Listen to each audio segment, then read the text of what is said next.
Red light therapy is being talked about like it's a skincare trend. But the reason it's showing up in anti-aging, energy, and recovery research has little to nothing to do with skin. It has everything to do with cellular energy. And that matters, because when energy declines, everything declines.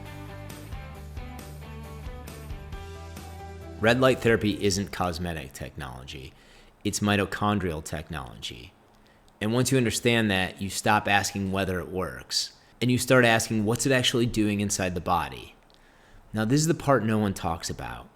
Most of us don't feel themselves aging in their 20s, but biologically, decline begins much earlier than we think.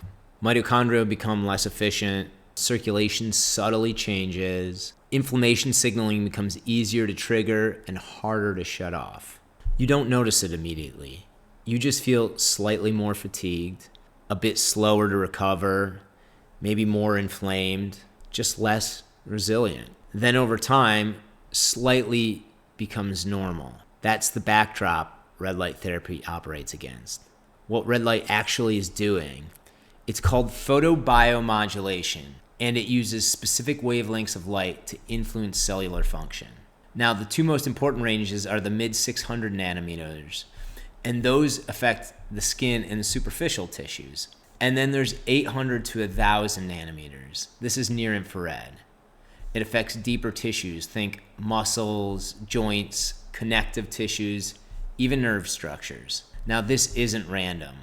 Wavelength determines penetration depth.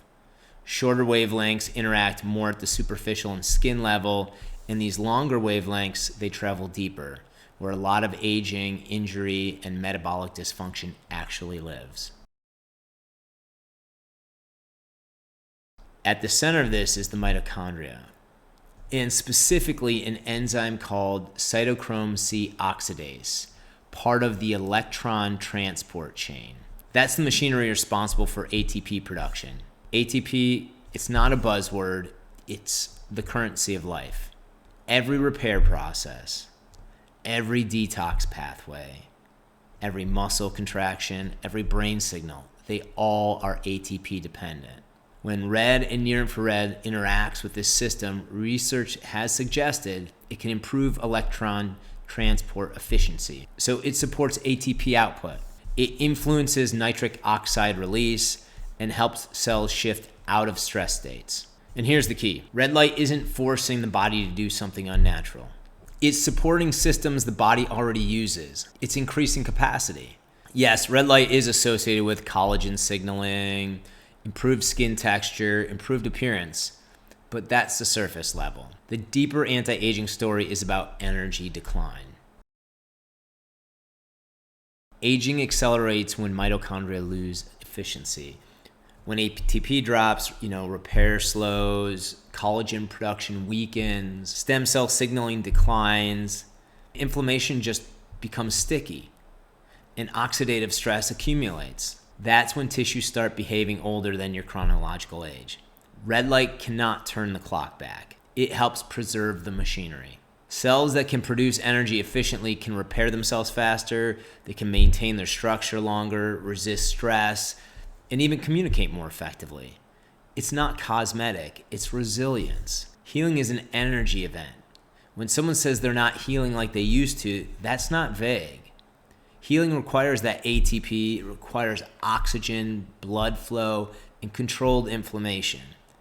And if your mitochondria are compromised, healing just slows. Red light appears to modulate inflammation signaling and support local circulation. It improves mitochondrial signaling and helps cells transition from stress mode over to repair mode. And that matters for our tendons, our joints, muscle strain, nerve irritation. Even post-surgical recovery research is supporting it. Healing isn't about suppressing inflammation, it's about resolving it. And resolution is energy dependent. Now, when people say red light increases energy, they often mean I don't feel as drained. Underneath that feeling is cellular output. ATP supports neurotransmitter balance and ion gradients in the neurons, meaning they can flow and communicate better. It supports muscle contraction efficiency, cellular cleanup pathways, and so much more. Fatigue isn't always about sleep. Sometimes it's about low cellular output. If your mitochondria are underperforming, the whole system feels it. And red light supports the output side of this equation. For instance, exercise creates stress, and that's actually good. But recovery determines adaptation. Recovery requires that you have the ATP, you can get rid of the metabolic waste, and you can resolve the inflammation in order to signal tissue repair. Near-infrared light penetrates deeper tissue, which is why it shows up in research around muscle soreness, exercise recovery, and general performance support. Some athletes use it before training to prime their mitochondria. Some use it after training to accelerate repair. Either way, it's interacting with the same core system, cellular energy production. Now, the part most people get wrong is dose. This is where the conversation usually falls apart. Red light therapy isn't about what you're using, a bed, a mask, a panel. It's about dose. And dose is a combination of a few things. One is the intensity of the light at the tissue, the distance you are from your light source, the exposure time that the skin is under the light, and how frequently you do sessions. Now, red light follows this complex term called biphasic dose response, but don't let that intimidate you. It simply means it works like a bell curve. Too little, nothing happens. Right dose, you get a beneficial response.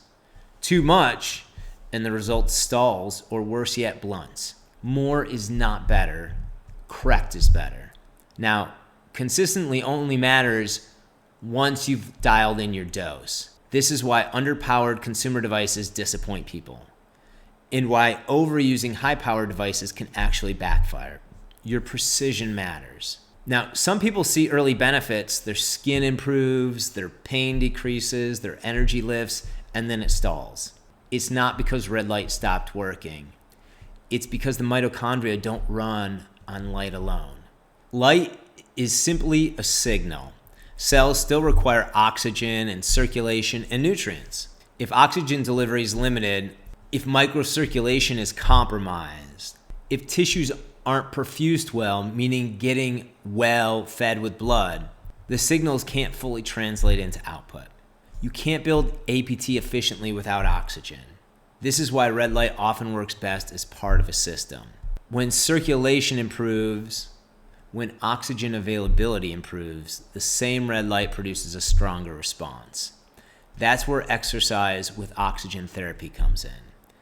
EWOT, or exercise with oxygen therapy, increases circulation and oxygen delivery during exercise. More oxygen means more efficient APT production, better mitochondrial recycling, better metabolic waste clearance, and so many more benefits. Red light sends the signal, oxygen makes the chemistry possible. It's signal plus substrate. That's the equation. When both are present, the ceiling rises. Now, the bigger perspective, red light therapy is not magic. It's not hype. And it's not a cosmetic gimmick. It's a tool. A science-backed tool that influences cellular capacity. But tools work best when the fundamentals are supported. Circulation, good oxygen delivery, getting the right dose, and doing it all consistently. When you understand that, you stop chasing devices. You start building resilience. You start thinking in systems, and that's where real anti-aging, real healing, and real recovery actually live. So if this resonated, and you want to see how this applies to brain healing, traumatic brain injury, and stroke, watch our next video, how oxygen and red light unlock the brain healing after TBI, stroke, and concussion. Thank you so much for joining us.